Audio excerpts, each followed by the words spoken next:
Hi, welcome to the Ludlow Massacre, 1914. My name is Christopher Dunlap. I'm going to be presenting the Ludlow Massacre, 1914. I like to me a project like this what's more important is location, location, location. At this time, I traveled up the about 2 hour drive. I traveled up to the location of Ludlow Massacre, which is in Colorado, just south of Trinidad, Colorado. I visited and I had a heap load of people racing out to me and say the landmark is closed for now. Don't know reason why. I'm assuming weather, or somebody might have been injured out there. What's out there right now is basically a bunch of abandoned buildings. I don't know if someone was injured or whatever, but they I was just park officials and surrounding community told me I wasn't allowed. I went out there previously a month before, just to see what the area is like, and I had archaeological students out there, so I know it's very much used. It's just right now it's closed, so I have to do this presentation either from the library at Colorado State, which is really crowded and noisy, and or from my home office. So we're going to go ahead and try to make somewhat of a go at this. So I had the opportunity to deal with two award-winning authors. I don't know how known they are, but I know they're very hard to get in touch with when you have questions. So I had ample enough time in which I had asked ample enough questions and through student interview. First person I had to privilege to get a hold to was a person by the name of Laurel Wiseman. She's a Colorado native, born not too far off Ludlow, to tell you the truth. She's award winning. Um, she was raised on a ranch, livestock. Uh, not too, like I said, not too far from Ludlow. Her reading that we're going to focus on is My Heart Lies, which is centered off the Ludlow Massacre, and surrounded by theatrics of John D. Rockefeller with the coal company, tycoon. Second person we're going to be, I'm sorry, I'm going back. She wrote additional 4 to 5 additional uh, books, and she's very known author and very talented. Second person I want to write about is she's a alumnus. She was actually teaching at Colorado State University of Pueblo uh, when I was a student. Uh, she go by the name of Fawn Amer Montoya. She earned her PhD through Arizona University. Um, her works we're going to be focusing on is the communities of Ludlow and the making of American workforce. And these authors cannot be any different, but they're not the same by far. I mean, uh, when asking some questions, it was disagreement in some way. I had a chance to do Zoom, but those chances they have a tendency to window on you when you're not available at certain times. I couldn't get them both together, and that was really disappointing. I think that'll make this project go above and beyond. So it was a lot of questions by phone, and then we're like, I promise you 30 to a minute sessions or by email. So we're going to go ahead and continue on with this. So Ludlow, Colorado is an abandoned community right now. It's located approximately 12 miles uh, north of Trinidad. Colorado. Ludlow is known for associating with the historical event that referred to the massacre of Ludlow Massacre of 1914. Um, Previously, the mountain settlement and the site was referred to in connection with the event that conducted a martial law, if you say, of activating National Guard in order to dehome some of these people from their location and move into a colony that that previously went on strike against Rockefeller. Uh, this history have a little bit of tragedy, a little bit of romance, a little bit of like I said, martial law, and a lot of violence. Uh, the, how would you say it? The site was added to the National Registration on June of 1985. Uh, it has been determined eligible for National Historic Landmark status due to relevance of the Ludlow Massacre. Um, the site may also contain information that is potentially to research questions uh, focus on American labor history and archaeological studies related to ethnicity of a classroom instructions. So there's ample lots to learn from there. Uh, so American workforce underwent significant transformation from conclusion to civil war thoughts of the 20th century in 1865. Approximately 60% of the Americans' residents from then uh, went into went farmers moved from farmlands into the cities in order to make enough money in order to afford their families. In 1900s, another research went on saying 40% of them moved from farm countries where we made our money and moved into the cities, therefore making labor questionable and making it one of those questions that will incite a historian. Wow, what happened within that time period in order to incite a, a violence? And too many people, not enough money, and you have to create new laws like labor laws in order to understand what's going on here. So moving on to the first question, I asked both authors. Co-workers opposed John D. Rockefeller in Colorado fuel to iron companies like CFI. The the the for over poor wages and dangerous working conditions, culminating Ludlow massacre. Powerful capitalism proves Ludlow massacre as as a reckonable and aggressive way in order to understand the laws that are now that we have in our system as in today. What are your thoughts? Widespread capitalism believes in the compass from the perspectives of how hypocritical research. This this question I really had the idea that the authors did not want to address it straight on, but their answers kind of give you relevance of what's going on.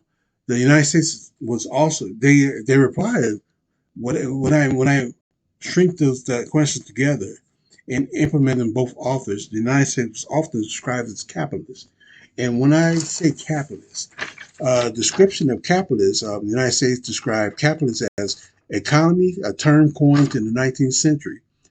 German economic as social theorist Karl Marx described the system in which a small group of people who control large amount of money or capital to make the most important economic decision. Marx contrasted capitalist economics. So this has the capability to changing our ways of life within the nation, United States. And I like I said, I had one of those when discussing this question to the authors. There you had a uh, idea that they didn't want to answer it straight on because there's so many multitude of answers that could go with this question. So, second question: the interview allow subject matters to experts to identify specific depreviance patterns in the 10 colonies. Could you describe the characteristics of Ludlow 10 colonies, and particular the ratio of individual of families?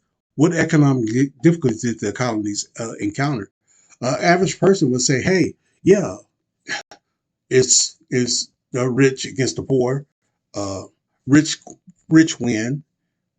But in this case, is that the case? So I kind of baited our authors, if you say, and you know, yeah, rich win at the end, but the poor win also. They win because the story was out there, and the need for change had to happen. And so the Ludlow tent colony, the answers that both authors kind of agreed on, which amazed me. The Ludlow tent colony was distinguished by hygienic populations of approximately during the strike of September 1913, leading to 1914, leading to the Ludlow Massacre. Um, Look, speaking of hygienists, this is a multi group of ethnic groups that's living in one particular area. Uh, the, when it came out, there were approximately two distinct tactical ethnic, linguistic, and culture groups that represented the community, including the labors of Italians, we got Mexicans, Greek descendants, and of course you have your Caucasian. Uh, the diversity which was indicative to a broader labor dynamic of the area.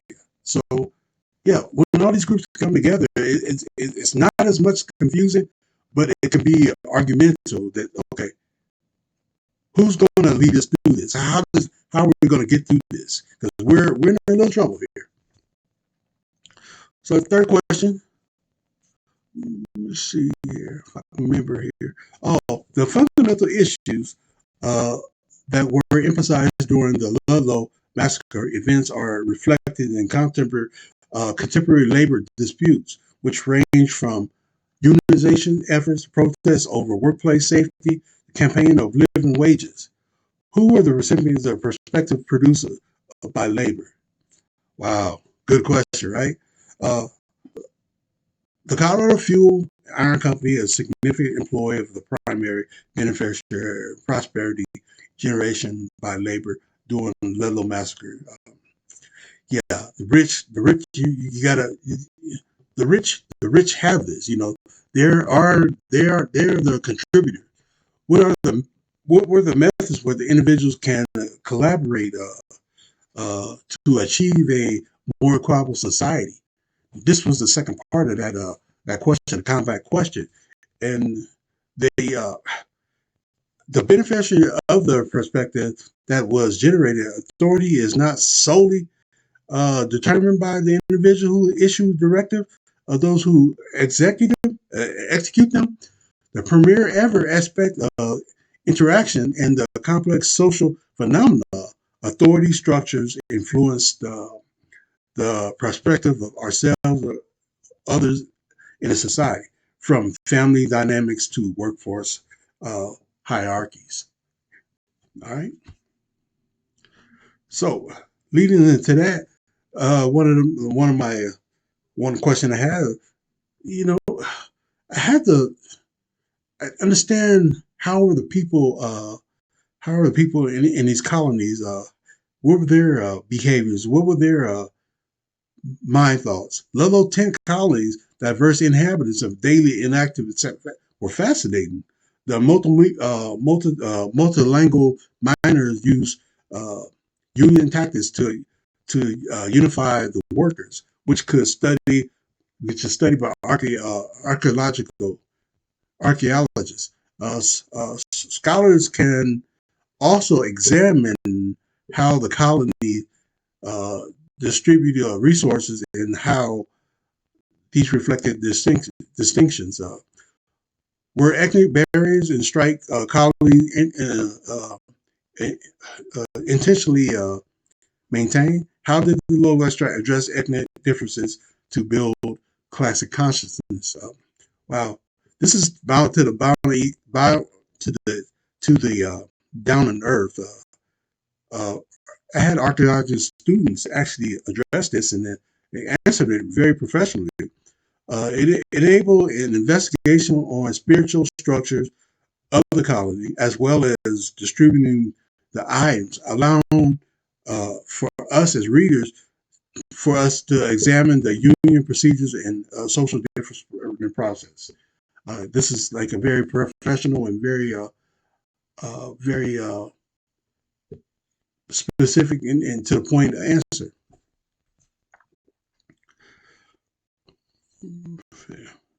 So one of the last questions: the revelations of government forces helped the private company kill countless wartime labor outrage, outages in the nation. The backlash hurt Colorado miners and their families. The strike ended with federal intervention. Um, the miners' union was not recognized by the wages and the work conditions remained the same.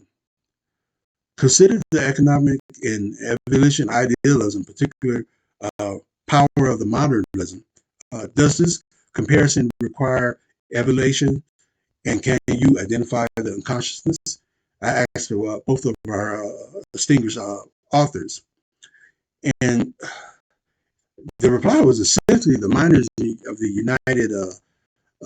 United States demand aim and restriction of ability to capital exploit, demanding that 8-hour workdays, equitable compensation, rendering it's impossible for the prosperity of the just pay scales that extend unilaterally. Owners uh, ultimately control was comprised by the demand for union recognition and the right to free association, which gave workers the collective voice.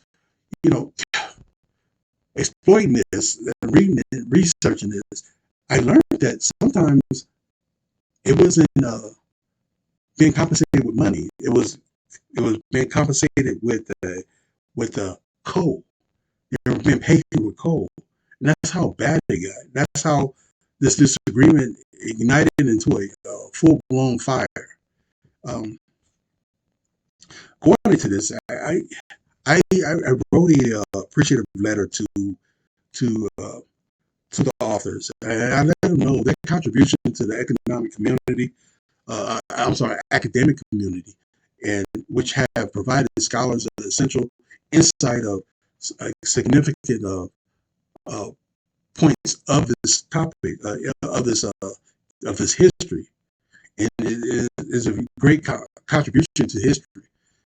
So the Ludlow Massacre of April 20, 1914, a significant event through the labor capital conflict, implicated Rockefeller and other distinct corporate entities. Fort Lewis College, Brigham University, and the University of Denver founded the 1913-1914 Colorado coal field strike and war study. The intervention described the daily lives of Ludlow tent colony miners, gender dynamics, and ethnic relationship, and archaeological findings. This is a great story. Like I said, I passed this area going from Colorado to Texas on Highway 25, and I always see the sign. The only words I noticed is massacre. Uh, Ludlow Massacre is an intriguing story. I think everybody should uh, have a have a read into reading this. Is very specific, and it plays into our history. It plays into our labor laws. It feeds off into the Great Depression. Um, we're we are able to read about this kind of history that which I don't remember being discussed in any of my history classrooms coming up in high school or whatnot. But this is a great reading for anybody who's interested in violence and turnarounds like that. Thank you for your time and in your ears, and have you all have a blessed day. Thank you.